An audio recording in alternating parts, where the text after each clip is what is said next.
হবিগঞ্জ পৌরসভায় 1 লক্ষ মানুষের বসবাস। সেখানে আমাদের বিএনপি প্রায় 10,000 মানুষের মতন কর্মী আছে। এখন সামনে নির্বাচন, তাই সবাই পৌর বিএনপির সদস্য হতে চায়।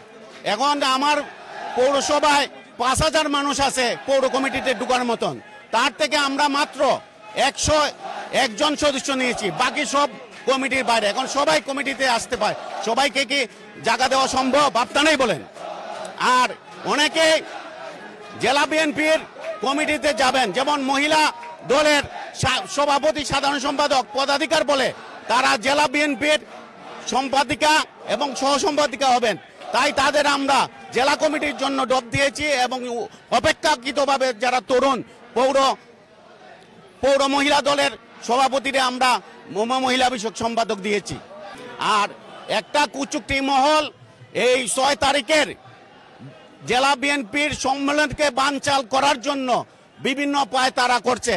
তারা 5 আগস্টের আগে আওয়ামী লীগের পাতানো কেলায় আবার পা দেওয়ার চেষ্টা করছে এবং তারা জেলা বিএনপির কাউন্সিলকে বানচাল করার জন্য বিভিন্ন পর্যায়ে ষড়যন্ত্র করছে। আপনারা জানেন, যারা রাজপথে ছিল, আমাদের প্রিয় নেতা জনাব আলহাজিকে গোজবাইর নেতৃত্বে আন্দোলন সংগ্রাম হয়েছে।